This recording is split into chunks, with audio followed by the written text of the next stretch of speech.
জাপানের বরফাচ্ছন্ন বনের মধ্যে কোনো এক জায়গায় লুকিয়ে আছে বিশাল এক স্বর্ণের ভান্ডার। তবে সেই স্বর্ণের ম্যাপ জানতে হলে খুঁজে বের করতে হবে 24 জন কয়েদিকে।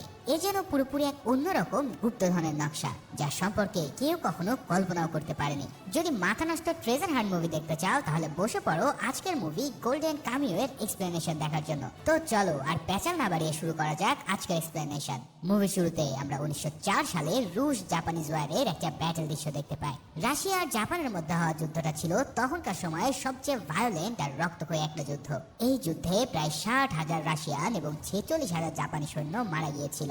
সাইচি সুগিমোটো নামের এমনই এক জাপানি তরুণ রাশিয়ার একটা পোর্টের কাছে তার সহযোদ্ধাদের সাথে সেই সময় একটা ব্যাটেলে ব্যস্ত ছিল। রাশিয়ান পক্ষ থেকে ফায়ার করার পর দুপক্ষই যখন ভয়ানক যুদ্ধে লিপ্ত, তখন জাপানি সৈনিকরা রাশিয়ান বাংকারে হামলা করতে গিয়ে একের পর এক গুলি খেয়ে বসে। এই তীব্র গোলাগুলির মধ্যে সুগোমোটোর গায়ে একটা মেশিন গানের গুলি এসে লাগলেও তার যেন কিছুই হয় না। এরপর আবার রাশিয়ান এক সৈন্য তাদের দিকে গ্রেনেড ছুড়ে মারলে সুগোমোটো সেটাকে তুলে নিয়ে রাশিয়ান বাংকারে মেরে দেয়। আর সাথে সাথে তীব্র বিস্ফোরণে বেশ কিছু রাশিয়ান উপরে পৌঁছে যায়। কিন্তু তারপরে রাশিয়ানদের পুঁতে রাখা বিস্ফোরক মাইনগুলোর কারণে প্রচুর জাপানিজ সৈনিক প্রাণ হারায়। কিন্তু এত কিছুর মধ্যেও সুগোমোটো এগিয়ে যাওয়া যেন কোনোভাবেই থামেনি, বরং সে দৌড়ে গিয়ে 1 লাফ দিয়ে ঢুকে যায় রাশিয়ান বাংকারে। এরপর সে রাশিয়ান সৈনিকদের সাথে তার রাইফেলের বেয়োনেট দিয়ে একাই লড়াই করতে থাকে। কিন্তু এত তীব্র আঘাতের পরেও সুগোমোটো যেন কিছুই হচ্ছে না, বরং এরপরে সে ওই লোকগুলোকে উপরে পাঠিয়ে দেয়। পরক্ষণেই সেখানে জাপানিজ এয়ার স্ট্রাইক হলে রাশিয়ান ঘাঁটি পুরোপুরি ধূলিসাৎ হয়ে যায়। আর সুগোমোটো সেই ধ্বংসস্তূপের মধ্যে দাঁড়িয়ে চিৎকার করে বলতে থাকে, আমি হলাম সুগিমোটো এবং আমি অমর। এখন এই যুদ্ধ শেষ হওয়ার 2 বছর পরের দৃশ্যে দেখা যায় যে সুগিমোটো এখন তার সৈনিক জীবন ছেড়ে ভিন্ন এক জীবন পার করছে। সেই জাপানিজ যুদ্ধের সময় তার দেওয়া নামটা ধরে লোকজন এখন তাকে অমর সুগিমোটো বলে ডাকে, কারণ মেশিন গানের গুলি এবং বেয়োনেটের আঘাতের পরেও সে দিব্যি সুস্থ অবস্থায় বেঁচে আছে। তার চেহারা এবং শরীরে আঘাতের চিহ্নগুলো দেখে যে কেউ ভিমড়ি খেতে বাধ্য। সুগিমোটো এখন একজন গোল্ড হান্টার, অর্থাৎ জাপানের বিভিন্ন নদীর তীরে সে স্বর্ণ খুঁজে বেড়ায়। একদিন জাপানের হোক্কাইডো শহরের এক নদীর তীরে স্বর্ণ খোঁজাখুঁজির সময় সুগিমোটো এক লোকের কাছ থেকে ভীষণ ইন্টারেস্টিং একটা স্টোরি শুনতে পায়। আজ থেকে অনেক বছর আগে জাপানের হোক্কাইডো প্রদেশ ছিল এক স্বর্ণ নগরী। গোল্ড রাশের সেই যুগটাতে নদী তীর কিংবা আবাদি জমিতে প্রচুর স্বর্ণ পাওয়া যেত। তাই মানুষ স্বর্ণ খোঁজার জন্য একের পর এক জমি উজাড় করে যাচ্ছিল। জাপানের আইনু সম্প্রদায়ের লোকেরা তাদের জমিকে বেদখলের হাত থেকে রক্ষা করার জন্য একটা আর্মি তৈরি করার চেষ্টা করে, আর সেই জন্য তারা প্রচুর স্বর্ণ জোগাড় করে একটা ফান্ড তৈরি করে। সেই সময় স্বর্ণের এই ভান্ডারকে তারা খুব সিক্রেটলি লুকিয়ে রাখতো। কিন্তু এক সময় তাদের মধ্যেই নোপেরাগো নামের এক লোক সবাইকে রাতের আধারে খুন করে সমস্ত স্বর্ণ নিয়ে হাওয়া হয়ে যায়। এরপর সেই স্বর্ণগুলোকে কোথায় যেন সে লুকিয়ে রাখে। তার কিছুদিন পর সে ধরা পড়ে গিয়ে জেলেও যায়, কিন্তু জেলাররা তাকে অনেক টর্চার করার পরেও তার পেট থেকে একটা খবরও বের করতে পারেনি। এমনকি তারা ওই লোকটার পায়ের রক কেটে তাকে পঙ্গু পর্যন্ত বানিয়ে দিয়েছিল, কিন্তু এরপরেও সে কারো কাছে মুখই খোলে না। তবে এর পরিবর্তে সে এক অদ্ভুত কাণ্ড ঘটিয়ে বসে। জেলের ভিতরে কারাদণ্ড ভোগ করার সময় সে বেশ খানিকটা চারকোলের গুঁড়া জোগাড় করে।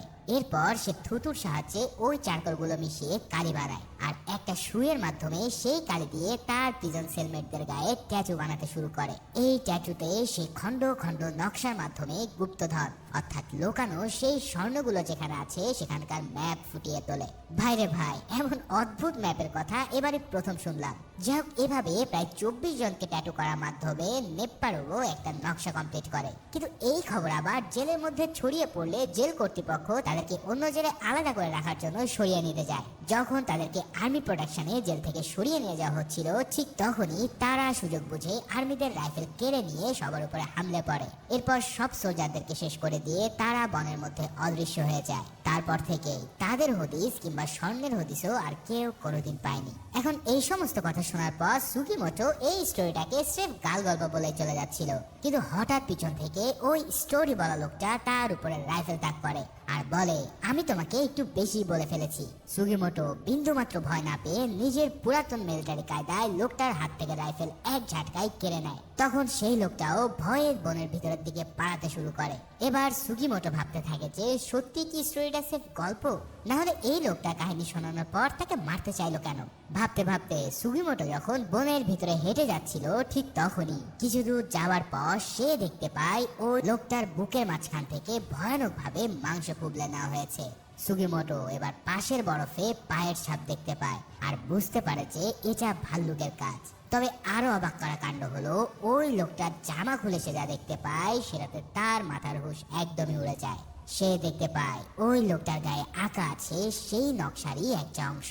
তার মানে প্রিজন সেলের ওই স্টোরিটা একদমই সত্য, আর এই লোকটাই ছিল সেই 24 জন কয়েদির মধ্যে একজন। তাই তার মনে হয় এখন সির্ফ একটাই লক্ষ্য, যে করেই হোক এই গুপ্তধনের সন্ধান তাকে বের করতেই হবে। তাই ভাল্লুকের ভয় সত্ত্বেও সে লোকটাকে নিজের সাথে নিয়ে যেতে শুরু করে। কিন্তু কিছু দূর হাঁটার পরে তার সামনে মৃত্যুদূত হয়ে হাজির হয় সেই ভাল্লুকটি। তার হাতে রাইফেল থাকা সত্ত্বেও পিঠে আস্ত একটা ডেড বডি বাঁধা থাকার কারণে সে কিছুই করতে পারে না। ঠিক তখনই ভাল্লুকটাও গর্জন করে তার বুকে থাবা বসাতে যায়, কিন্তু হঠাৎ কোথা থেকে যেন ওই ভাল্লুকটার গায়ে একটা তীর এসে লাগে। আসলে দূর থেকে এই তীরটা ছুঁড়েছিল আইনুর সম্প্রদায়ের এক মেয়ে যার নাম আসিফা।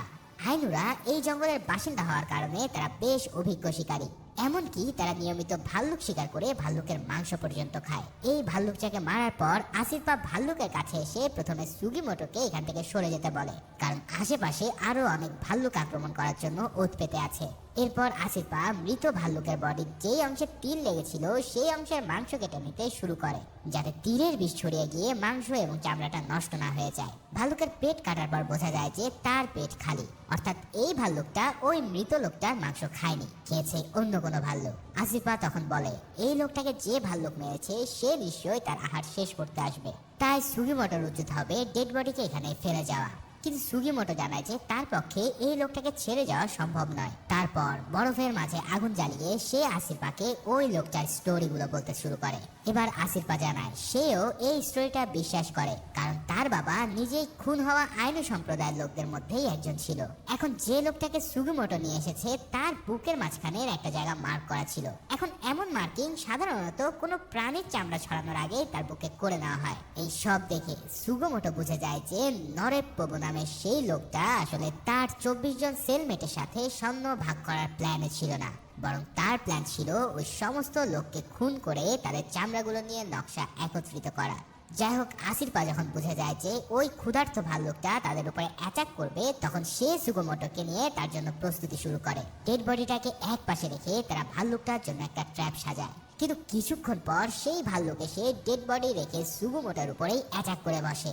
তখন সে দ্রুত আসিফা শেখানোর টেকনিক ব্যবহার করে যতটুকু সম্ভব বরফের মধ্যে ঢুকে যাওয়ার চেষ্টা করে, যার ফলে ভাল্লুকটাও তখন তাকে থাবা বসাতে ব্যর্থ হয়। আর এই সুযোগে আসিফা ভাল্লুকটার গায়ে তীর মেরে দেয়। এবার তীর খেয়ে ভাল্লুকটা সুগিমোটোকে ছেড়ে দিয়ে আসিফার দিকেই তেড়ে আসে, কিন্তু সে একপাশে লাফিয়ে পড়ে নিজের জীবন বাঁচিয়ে নেয়। এরপর ভাল্লুক আবারও সুগিমোটোর উপর অ্যাটাক করতে বসলে সুগিমোটো তাকে গুলি করার চেষ্টা করে। তবে এর মধ্যেই আবার কোথা থেকে যেন এক সাদা নেকড়ে এসে ভাল্লুকটার সাথে লড়াই শুরু করে, কিন্তু নেকড়েটাও একসময় ভাল্লুকের সাথে আর পেরে ওঠে না। এবার সেই ভাল্লুকটা প্রচন্ড আক্রোশে সুগিমোটোর উপরে হামলা করতে গেলে সে মাটিতে শুয়ে ভাল্লুকের পেটে বেয়নেট ঢুকিয়ে দেয়, যার ফলে এবার ভাল্লুকটা তার বিশাল শরীর নিয়ে তার উপরে পড়ে মৃত্যুবরণ করে। সুগিমোটোর এই লড়াইয়ের স্কিল দেখে আসিফাও বেশ অবাক হয়ে যায়, কারণ জঙ্গলের এমন স্কিল সির্ফ আইনুরাই জানতো। এভাবে ভাল্লুকের হাত থেকে বাঁচার পর সুগিমোটো এবার আসিফাকে বলে যে ওই নপ্পেরাবো নামের লোকটা এখনো জেলে আছে, কারণ ওই দিন শুধুমাত্র তার ট্যাটু করা লোকদেরই অন্য জেলে নিয়ে যাওয়া হচ্ছিল। ফলে এখন যদি তারা সেই লোকটার লুকানো স্বর্ণগুলো খুঁজে বের করতে পারে তাহলে সেটাই হবে আসিফার বাবার মৃত্যুর সবচেয়ে বড় প্রতিশোধ। আর সুগিমোটোরও স্বর্ণের ভীষণ প্রয়োজন, তাই সে আসিফাকে তার সাথে এই স্বর্ণ খোঁজার জন্য যোগ দিতে বলে, কারণ জঙ্গলের এই ভয়ানক পরিবেশে সার্ভাইভ করার জন্য আসিফার আইনু স্কিল তাকে অনেক বেশি সাহায্য করবে।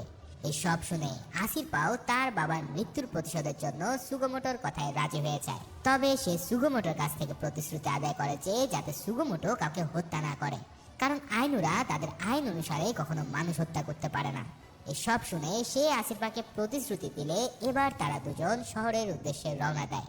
সুগিমোটো প্রথমে শহরের পাবলিক গোসলখানাগুলোতে ট্যাটুওয়ালা লোকদের ব্যাপারে খোঁজ নেওয়ার চেষ্টা করে, কিন্তু কেউই সেখানে এমন লোক দেখেনি। অন্যদিকে আসিফাও লোকজনের কাছে গিয়ে ট্যাটুর ছবি দেখিয়ে খোঁজ খবর করা শুরু করে। তারা ইতিমধ্যেই বনের মধ্যে মৃত লোকটার শরীরের ট্যাটু একটা কাগজে এবং কাপড়ে এঁকে নিয়ে এসেছিল, মূলত সেটা দিয়ে তারা খোঁজ খবর নিচ্ছিল। কিন্তু আসিফা যখন ট্যাটুর খোঁজ করতে যায় তখন এক লোক এসে তাকে হ্যারেস করা শুরু করে। আসিফা তখন তাকে ছুরির বাট দিয়ে মেরে একদম উচিত শিক্ষা দেয়। আর সুগিমোটো লোকটাকে চেপে ধরে জিজ্ঞেস করে যে সে কোনো ট্যাটুওয়ালা লোককে দেখেছে কিনা। এবার লোকটা জানায় যে সে এমন কাউকে দেখেনি, তবে তার কাছে আগেও একজন ট্যাটুওয়ালা লোকদের ব্যাপারে খোঁজ নিতে এসেছিল। সুগিমোটো আর আসিফা তখন লোকটাকে ছেড়ে দিয়ে আবারও বনের দিকে রওনা দেয়। এই পুরো সময়টাতে যে তাদের উপরে দুজন লোক চুপি সারে নজর রাখছিল সেটা কিন্তু তারা ঠিকই খেয়াল করে, কিন্তু ওই লোকগুলো তো আর সেটা জানতো না। তাই তারা যখন তাদের ফলো করছিল তখন তারা আগে থেকেই একটা ট্র্যাপ সেট করে ফেলে এবং কিছুক্ষণ পর তারা সেই ট্র্যাপে ফেসে যায়। এরপরে সুগিমোটো আর আসিফা জানতে পারে যে এরা হলো সেই 24 জনের মধ্যে দুজন কয়েদি। আসিফা তখন বসে বসে তাদের পিছে ট্যাটুগুলো এঁকে নিতে শুরু করে আর সুগিমোটো লোকগুলোর পেট থেকে কথা বের করার চেষ্টা করে। সে তাদেরকে জানায় যে তাদের পিছে ট্যাটু করা হয়েছিল যাতে পরবর্তীতে তাদেরকে মেরে তাদের চামড়া খুলে নেওয়া যায়। তবে এই কথাবার্তার ফাঁকেই হঠাৎ আড়াল থেকে কেউ তাদের মধ্যে একজনকে গুলি করে বসে। সুগিমোটো আর আসিফা তখন দ্রুত সরে গিয়ে কাভার নেয়। আসিফা তার আইন স্কিল ব্যবহার করে খুব দ্রুত ধোঁয়া তৈরি করে ফেলে যাতে তাদেরকে আর দেখা না যায়। যেই লোকটা তাদের উপরে গুলি চালিয়েছিল সে এবার সরাসরি তাদের দিকে এগিয়ে আসে। তখন সুগিমোটো তার সাথে ডিরেক্ট ফাইটিং শুরু করে দেয়। তার আর্মি স্কিল দিয়ে সে লোকটার রাইফেল কেড়ে নিতে সক্ষম হয়, কিন্তু ওই রাইফেলে আসলে কোনো গুলি ছিল না। লোকটার মাথার টুপি সে যেই না সরায় তখন সুগিমোটো দেখতে পায় যে সে একজন জাপানি সোলজার। ওগাটা নামের এই লোকটা 7 ডিভিশন আর্মির একজন সোলজার। এদের একটা দলকে জেল থেকে পালানো কয়েদিরা নির্মম ভাবে হত্যা করেছিল, তাই প্রতিশোধের নেশায় তারা এখনো ওই লোকগুলোকে খুঁজে বেড়াচ্ছিল। এদেরকে দেখতে পেয়ে মূলত ওগাটা তাদের উপরে হামলা করে বসে। সুগিমোটো তার নিজের আর্মিতে থাকার কথা বলে তাকে শান্ত করার চেষ্টা করলেও সে তার উপরে ছুরি নিয়ে হামলে পড়ে। মার্শাল আর্টের মারাত্মক কায়দায় সুগিমোটো সেই আঘাতগুলো এড়িয়ে গিয়ে তাকে মাটিতে ফেলে দেয়। তখন দূর থেকে আসিফা চিৎকার করে বলে ওঠে যে সুগিমোটো তুমি এই লোকটাকে মেরো না। এখন এই নাম শুনেই ওগাটা বলে ওঠে তাহলে তুমি কি সেই অমর সুগিমোটো? আসলে পুরো জাপানিজ আর্মিতে সবাই তাকে অমর সুগিমোটো নামে চেনে। ওগাটা এবার পালাতে চাইলে সুগিমোটো আসিফার নিষেধ সত্ত্বেও ছুরি নিক্ষেপ করে তাকে উপরে পাঠিয়ে দেয়। এরপরে সে বলে যে এই লোকটাকে যদি সে ছেড়ে দিত তাহলে লোকটা তার পুরো ডিভিশন নিয়ে এখানে চলে আসতো। সুগিমোটো আর আসিফা হঠাৎ করে খেয়াল করে যে তাদের কথাবার্তার কোনো এক ফাঁকে যে কয়েদিটা বেঁচে ছিল সে তার নিজের শরীরের বাঁধন ছিঁড়ে ফেলেছে। এই লোকটার পিঠ থেকে তখনও কিন্তু ট্যাটুর কপিটা করা বাকি ছিল। লোকটা পালাতে শুরু করলে সুগিমোটো দ্রুত তার পিছু নেয়। তখন লোকটা তাকে ধাক্কা দিয়ে ফেলে দিয়ে তার দিকে বরফ ছুঁড়ে মারতে থাকে, কিন্তু বরফ মারতে গিয়ে লোকটা নিজেই আবার বরফের মধ্যে পড়ে যায়। আসলে এই লোকটা যে কিছুটা পাগল কিসিমের ছিল সেটা তার কথাবার্তা শুনে বোঝা যায়। এবার সুগিমোটো লোকটার সাথে বরফের মধ্যে ধস্তাধস্তে গিয়ে তারা দুজনেই সোজা নদীর নিচে পড়ে যায়। সেই নদীতে পড়ার পরেই ঠান্ডায় যেন দুজনের হাত পা একবার জমে যায়। তারা দুজনেই ঠক করে কাঁপতে থাকে। সুগিমোটো তার কাছে থাকা ম্যাচেস দিয়ে আগুন জ্বালানোর চেষ্টা করে, কিন্তু ভিজে যাওয়ার কারণে তাতে কোনোভাবেই আগুন ধরে না। তখন তার মাথায় আরেকটা মারাত্মক আইডিয়া আসে। সে বুলেটের ভিতরে থাকা গান পাউডার ব্যবহার করে আগুন জ্বালানোর প্ল্যান করে, কিন্তু দেখা যায় যে তার পকেট থেকে বুলেটগুলো হয়তো নদীতে পড়ে গিয়েছিল। তাই সে এই ঠান্ডা পানিতে আবারও নেমে ওই বুলেটগুলো খুঁজতে শুরু করে। তবে তখন পাড়ে দাঁড়ানো লোকটা হঠাৎ বলে ওঠে যে যদি তুমি আমাকে যেতে দাও তাহলে আমি তোমাকে সাহায্য করব। এই কথা বলেই সে অদ্ভুত এক টেকনিকের সাহায্যে নিজের গলা দিয়ে একটা বুলেট বের করে। এই বুলেটটা সে আসলে জেল থেকে পালানোর কাজে ব্যবহার করার জন্য গিলে রেখেছিল, যাতে সময় মতো বের করে সেটা কাজে লাগাতে পারে। এবার ঠান্ডায় কাঁপতে কাঁপতে তারা বুলেটের পিছনে ছুরি মেরে কোনোভাবে আগুন জ্বালাতে সক্ষম হয়। এরপর তারা আবারও সেই লোকটাকে নিয়ে আগুনের আঁচে বসে তার পিছের ট্যাটুগুলো কাগজে কপি করতে শুরু করে। লোকটা তাদেরকে জানায় যে জেল থেকে পালানোর পুরো প্ল্যানটা সাজিয়েছিল একজন জাপানি মিলিটারি কমান্ডার যার নাম তোশিজো। কিন্তু সুগিমোটো আবার এই কথা বিশ্বাস করতে চায় না, কারণ জাপানিজ আর্মির সবাই জানতো যে তোশিজো যুদ্ধে মারা গেছে। তবে তোশিজো যে দিব্যি বেঁচে আছে আর সে যে সুগিমোটোর মতোই পালানোর জেল বন্দীদের খুঁজে বের করতে ব্যস্ত সেটা কিন্তু কেউই জানতো না। তোশিজো বন্দীদের মারার বদলে তাদেরকে নিয়ে একটা আর্মি তৈরি করার কাজে ব্যস্ত ছিল, যাতে জাপানিজ 7 ডিভিশনের মোকাবেলা করা যায় এবং এই সাথে সাথে স্বর্ণ উদ্ধার করা সম্ভব হয়। এদিকে সেই লোকটা ট্যাটু কপি করা শেষ হয়ে গেলে সুগিমোটো তাকে বিদায় দেয়। এদিকে ওগাটা নামের এই সৈনিক কিন্তু এখনো মারা যায়নি, বরং সে কোনোভাবে বরফের মাঝে হামাগুড়ি দিতে দিতে নিজের সঙ্গীদের কাছে পৌঁছে যায়। সেই বনের মধ্যে কিন্তু জাপানি 7 ডিভিশনের একটা ক্যাম্প ছিল, আর ক্যাম্পের কাছাকাছি তাকে দেখতে পেয়ে তার সঙ্গীরা তাকে উদ্ধার করে আনে। ওগারা প্রায় আত্মর অবস্থায় জানায় যে জাপানিজ আর্মির অমর সুগোমোটো তার এই অবস্থা করেছে। এখন এই কথা শুনে তাদের লেফটেন্যান্ট প্রচন্ড ক্ষেপে গিয়ে সুগিমোটোকে খুঁজতে আরো 4 জন লোক পাঠায়। এদিকে সুগিমোটো আর আসিরপা তখন বনের মধ্যে দিয়ে হেঁটে যাচ্ছিল। হঠাৎ আসিরপা দূর থেকে বাইনোকুলারের রিফ্লেকশন টের পেয়ে সুগিমোটোকে দ্রুত পালাতে বলে। দূর থেকে সৈনিকরা তাদের পালাতে দেখার পর আইস স্কি দিয়ে তীব্র গতিতে তাদের পিছু নেয়। সুগিমোটো তখন কাপড়ের ট্যাটুর নকশাটা আসিরপার হাতে তুলে দিয়ে বলে যে যদি জাপানিজ সৈনিকরা তাকে ধরে ফেলে তাহলে সে যেন সারেন্ডার করে দেয়। তারপর দুজন দুদিকে দৌড়ে আলাদা হয়ে যায়, যাতে সৈনিকরা তাদের সহজে খুঁজে বের করতে না পারে। সুগিমোটো অন্যদিকে চলে যাওয়ার পর আসিরপা একটা গাছের উপরে উঠে বসেছিল, কিন্তু এক সৈনিক তার পায়ের ছাপ লক্ষ্য করে গাছের দিকে তাকাতেই তাকে দেখে ফেলে। লোকটার কথায় তখন সে গাছ থেকে নেমে আসতে বাধ্য হয়। আসিরপা গাছ থেকে নামার পর তার সাথে থাকা ওই নকশাটি মাটিতে পড়ে গেলে সৈনিক সেটা দেখে ফেলে। এই ট্যাটুর নকশা দেখে তার মাথা তো পুরোই খারাপ হয়ে যায়। সে বারবার আসিরপাকে জিজ্ঞেস করতে শুরু করে যে সে এটা কোথায় পেয়েছে। আসিরপা কিছু বলতে না চাইলে লোকটা তাকে ভয় দেখানো শুরু করলে হঠাৎ ওই সাদা নেকড়েটা এসে তার উপরে হামলা করে দেয়। কামুই নামের এই নেকড়েটা মূলত আইনুদের একটা পোষা নেকড়ে ছিল। কাইমুই লোকটাকে কুপকাত করার পর আসিরপা তাকে শান্ত করে। ওদিকে সুগিমোটো পালাতে গিয়ে 3 জন সৈনিকের হাতে ধরা পড়ে যায়। উপায় না পেয়ে সে তার পিছনে থাকা ভাল্লুকের গর্তে সরাসরি ছাপ দেয়। আসলে সুগিমোটো আসিরপার কাছ থেকে এটা জানতে পেরেছিল যে ভাল্লুকরা নাকি তাদের গর্তে ঢোকা মানুষকে কিছুই করে না। এটা নাকি ভাল্লুকদের একটা অদ্ভুত বৈশিষ্ট্য।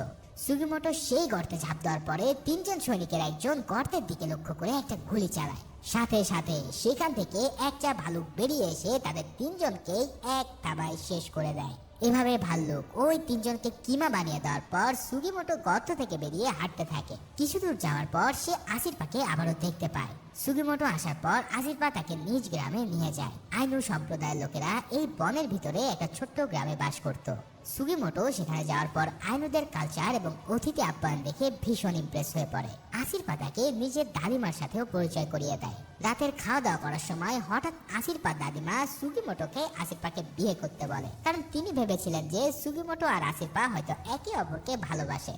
সুগিমোটো তার কথা বুঝতে না পেরে আসিরপাকে জিজ্ঞেস করলে সেও কিন্তু তাকে আসল অর্থটা বলে না। রাতে খাওয়া দাওয়ার পর আসিরপা ঘুমিয়ে পড়লে তার বড় চাচা সুগিমোটোর সাথে দেখা করতে আসে। সে সুগিমোটোকে বলে যে আসিরপার বাবা মা মারা যাওয়ার পর থেকে তাকে কেউ এত খুশি এর আগে কখনো দেখেনি। এর মানে আসিরপার হয়তো সুগিমোটোর প্রতি একটা টান রয়েছে। তবে আসিরপার চাচা স্বর্ণ খোঁজা চালিয়ে যাওয়াটাকে সমর্থন করে না, কারণ তার কাছে সেই স্বর্ণগুলোকে অভিশপ্ত মনে হয়। আসিরপার চাচা চলে যাওয়ার পর সুগিমোটো ভাবতে থাকে যে আসিরপার মতন নিষ্পাপ কাউকে এমন রিস্কি কাজে জড়িয়ে সে হয়তো ঠিক করছে না।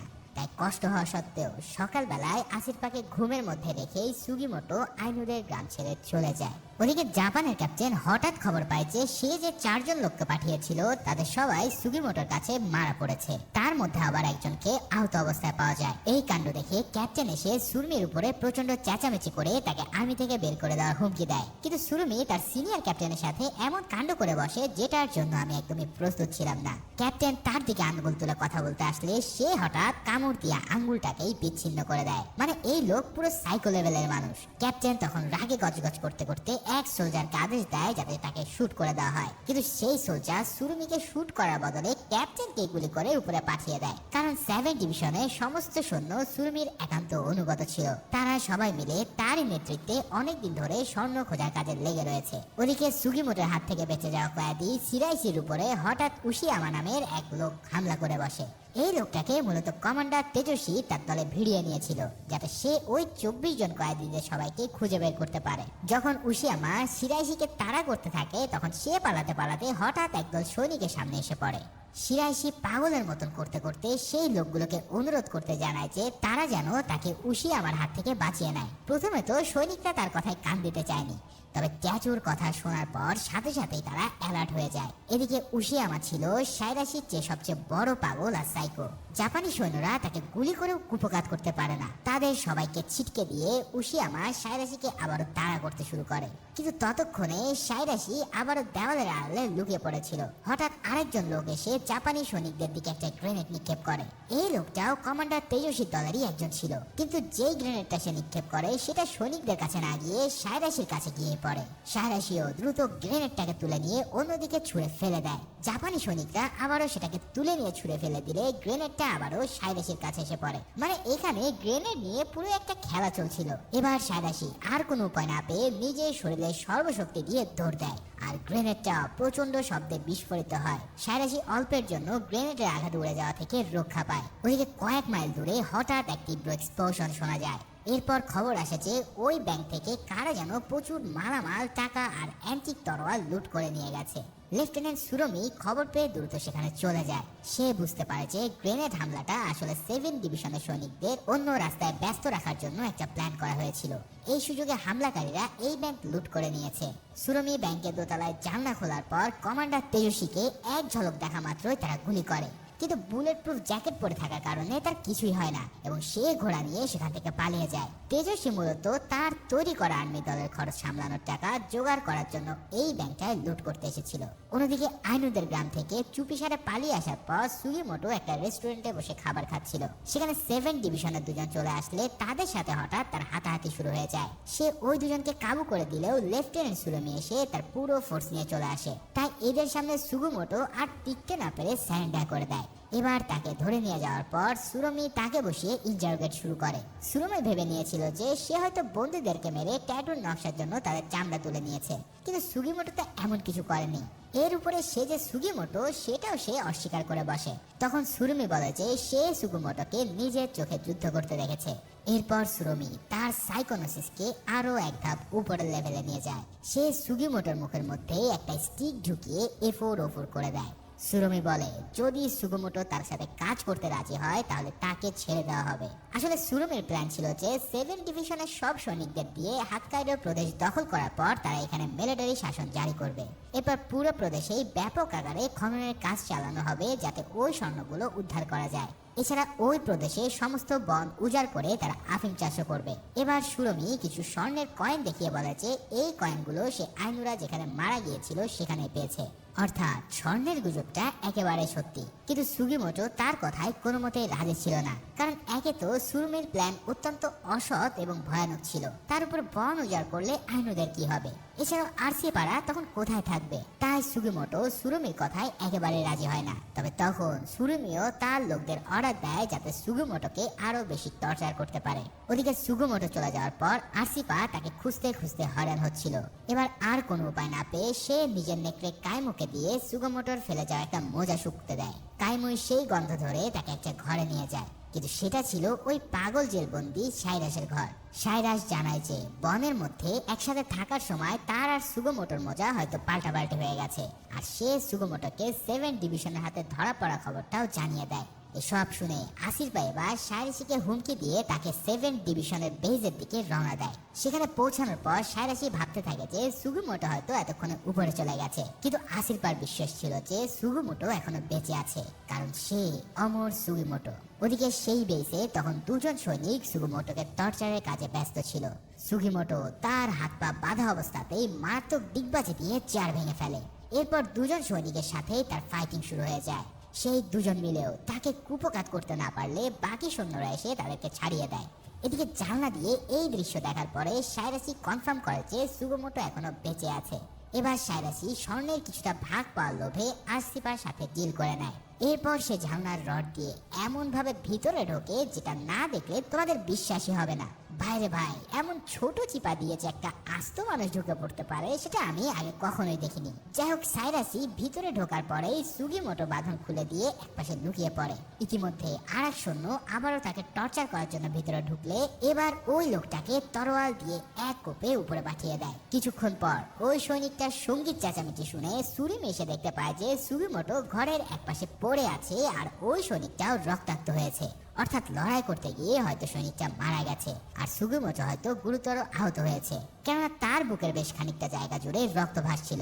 এবার সুগিমোটো কোনোভাবে গোংরাতে গোংরাতে বলে যে সে সুরুমিকে সাহায্য করতে রাজি আছে। তখন সুরুমি তার সৈনিকদেরকে সুগিমোটোকে হসপিটালে নিয়ে যাওয়ার আদেশ দেয়, কিন্তু তাকে নিয়ে সৈনিকরা রওনা দেওয়ার পরে সুরুমি বুঝতে পারে যে আসলে সে কত বড় ধোকায় পড়েছে। সুগিমোটো মোটেও আহত হয়নি, কারণ যে সৈনিকটা মরে পড়ে আছে তার বুকের দিকে অনেকখানি কাটা। অর্থাৎ সুগিমোটো সেখান থেকে কিছুটা রক্ত ও মাংস নিয়ে নিজের শরীরে লাগিয়ে এমন ভান করেছে যাতে তাকে আহত দেখা যায়। তার সন্দেহই সঠিক প্রমাণিত হয় যখন বরফের রাস্তা ধরে হসপিটালে যাবার সময় সুগিমোটো প্রথমে দুজন সৈনিককে গাড়ি থেকে ছিটকে ফেলে দেয়। এরপর বাকি সৈনিকদের সাথে তার হাতাহাতি লেগে গেলে তাদেরকেও সে কুপঘাত করে দিতে সক্ষম হয়। তবে শেষে একজনের সাথে ফাইট করতে গিয়ে তারা দুজনেই গাড়ি থেকে ছিটকে পড়ে যায়, কিন্তু রশি ধরে ফেলার কারণে আবার দুজনে বেঁচে যায়। এরপর হঠাৎ পাশ থেকে আরসিপা এসে চলন্ত অবস্থাতেই সেই গাড়িতে এসে পড়ে। তারপর সে সুগোমোটোকে টেনে তুলে নিয়ে গাড়ির রশিটা কেটে দেয়। এই কারণে সে সৈন্যটাও ছিটকে গেলেও সৈনিকরা কিন্তু এখনো তার পিছু ছাড়েনি। পিছন থেকে ঘোড়া নিয়ে এসে আরো দুজন সৈনিক এবার তাদেরকে তাড়া করে। এর মধ্যে একজন হঠাৎ লাফ দিয়ে গাড়িতে উঠে যায়। ততক্ষণে আসিরপা ঘোড়ার গাড়িটাকে সামলাচ্ছিল, তাই সুগোমোটোর সাথে আবারও লোকটার ফাইট শুরু হয়ে যায়। লোকটা আবারও ছুরি দিয়ে সুগোমোটোকে ভীষণ ভাবে হামলা শুরু করে দেয়। এবার সুগোমোটো যখন ফাইট করছিল তখন আসিরপা গাড়ি ছেড়ে সোজা ঘোড়ার উপরে উঠে পড়ে। এরপর সেটাকে ঘোড়ায় উঠে আসার ইশারা দিলে সুগোমোটো লোকটাকে ছিটকে ঘোড়ার উপরে উঠে পড়ে। আর আসিরপাও রশি ছেড়ে দিয়ে গাড়িটাকে আলাদা করে দিলে লোক সমেত গাড়িটা প্রচন্ড বেগে বরফের স্তূপে আছড়ে পড়ে। কিন্তু তাদের সামনে এখনো সবচেয়ে বড় সাইকেল উদয় হওয়াটা বাকি ছিল। সামনের দিকের কুয়াশা থেকে ভূতের মতন তাদের সামনে ঘোড়া নিয়ে উদয় হয় লেফটেন্যান্ট সুরুমি। সুরুমি বেশ কয়েকটা গুলি চালালেও আসিরপার দক্ষতায় সেগুলোকে এড়িয়ে যাওয়া সক্ষম হয়। এরপর চলন্ত অবস্থাতে সে মারাত্মক স্টাইলে তীর মেরে সুরুমির ঘোড়াটাকে খোঁড়া করে দেয়। ভাইরে ভাই, জাপানিদের এই স্কিল দেখে সত্যি অবাক হতে হয়। আর এভাবেই পুরো একদল সৈনিককে কুপঘাত করে দিয়ে আসিরপা আর সুগোমোটো ঘোড়া নিয়ে পালিয়ে যেতে সক্ষম হয়। সুগিমোটো এভাবে পালিয়ে যাওয়ার পর সুরুমির মাথা পুরোই খারাপ হয়ে যায়। এবার সে নিজের ব্যাটালিয়নকে সর্বাত্মক যুদ্ধের জন্য রেডি হওয়ার আদেশ দেয়। ওদিকে সাইরাসিও একজন সৈনিকের ছদ্মবেশে 7 ডিভিশনের সাথে মিশে যায়। আর এরপরে আমরা একটা শকিং রিভিল দেখতে পাই। সুরুমি হঠাৎ তার জামা খুলে সবাইকে দেখায় যে তার পিছেও ঠিক এমন এক ট্যাটু আঁকানো রয়েছে। তার মানে সেও ছিল ওই 24 জন কয়েদির মধ্যেই একজন। অন্যদিকে সুগিমোটোকে এভাবে বাঁচিয়ে আনার পর আসিরপা তার উপরে প্রচন্ড রেগে যায়, কারণ সুগিমোটো তাকে না জানিয়ে তাকে ছেড়ে চলে এসেছে। সুগিমোটো তখন আসিরপার কাছ থেকে তার গোল্ড হান্টিং এর উদ্দেশ্য খুলে বলে। খুব ছোটবেলায় তোরাজি এবং উমিকো নামের দুজন খুব ভালো বন্ধু ছিল তারা দুজন ছাড়া সুগিমোটোর বাড়ির আর কেউই তার কাছে ঘেঁষতে চাইতো না, কারণ সুগিমোটোর বাবা মা একটা ভয়ঙ্কর ফুসফুসের অসুখে মারা গিয়েছিল। তাই সবাই ওই বাড়িটার সাথে সাথে সুগিমোটোর কাছ থেকেও দূরে থাকতো। এই অবস্থায় একদিন সুগিমোটো নিজের গ্রাম থেকে চলে যাওয়ার সিদ্ধান্ত নেয়। আর যাওয়ার আগে সে নিজের পুরো বাড়িটাকে জ্বালিয়ে দেয়। উমেকো তাকে আটকানোর চেষ্টা করলেও সুগিমোটো তার কথা শোনেনি, কারণ সুগিমোটো ভেবেছিল যে তার শরীরে হয়তো এই রোগ বাসা বাঁধবে। তবে সুগিমোটো ভেবে রেখেছিল যে যদি 1 বছর তার মধ্যে কোনো লক্ষণ দেখা না দেয় তাহলে সে আবারও গ্রামে ফিরে আসবে। ঠিক 1 বছর পর সুগিমোটো সুস্থ অবস্থায় আবারও নিজের গ্রামে ফিরে আসে। কিন্তু এসে দেখতে পায় যে তার বেস্ট ফ্রেন্ড তোরাজি এবং উমিকো বিয়ে করে নিয়েছে। তাই সেও তাদেরকে আর ঝামেলা না ফেলে আবারও গ্রাম ছেড়ে চলে যায়। কিন্তু তোরাজি ভেবে নেয় যে হয়তো সুগিমোটো তার কাছ থেকে উমিওকে কেড়ে নিতে এসেছে।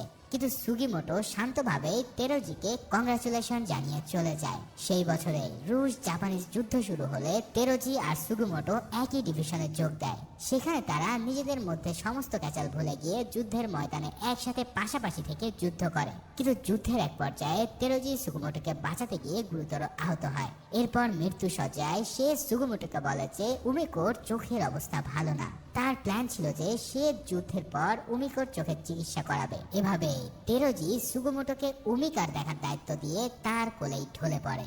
আর সুগিমোটো বন্ধুর মৃত্যু সজ্জায় তাকে দেওয়া কথাটা পালন করার জন্য তীব্র শপথ নেয়। যুদ্ধের পর সে তোরাজির শেষ স্মৃতি হিসেবে ওয়ার বেজ ফেরত দিতে তার বাড়িতে গিয়েছিল। সেখানে যাওয়ার পর সুগিমোটো দেখতে পায় যে উমিয়ার চোখের অবস্থা আসলেই খারাপ। তাই তারপর থেকে সে তোরাজিকে দেওয়া প্রতিশ্রুতি পালন করার জন্য স্বর্ণের খোঁজে লেগে পড়ে। অর্থাৎ এই স্বর্ণ খোঁজাটা তার নিজের জন্য নয়, বরং উমিকোর চোখের চিকিৎসার জন্য ছিল। সুগিমোটোর মুখ থেকে এই স্টোরি শোনার পর আসিরপাও যেন আবেগে আপ্লুত হয়ে পড়ে। তার নিজের বাবার প্রতিশোধ তো আছেই, এর উপর সুগিমোটোরও যে এই স্বর্ণ খুব বেশি দরকার সেটা আসিরপা ভালোই বুঝতে পারে। তাই সে এবার সুগিমোটোকে কথা দেয় যে তারা দুজনে মিলে এই স্বর্ণগুলো খুঁজতে বেরিয়ে হবে। আর এই সিনের মধ্যে দিয়ে এই মুভিটা এখানে শেষ হয়। এখন এখন মুভির এই এন্ডিং দেখে তোমরা তো বুঝতেই পারছো যে এই মারাত্মক অ্যাডভেঞ্চারটা এখনই শেষ হয়নি, বরং আরো অনেকখানি থ্রিল এখনো বাকি আছে। বাকি অংশটা আমরা হয়তো এই মুভির সেকেন্ড পার্টে দেখতে চলেছি, যেটা খুব দ্রুতই হয়তো রিলিজ হবে। আর সেই মুভিটা রিলিজ হলেও আমিও আমার এক্সপ্লেনেশন নিয়ে হাজির হব এই চ্যানেলে। তো সেই পর্যন্ত সবাই ভালো ও সুস্থ থাকো। আল্লাহ হাফেজ।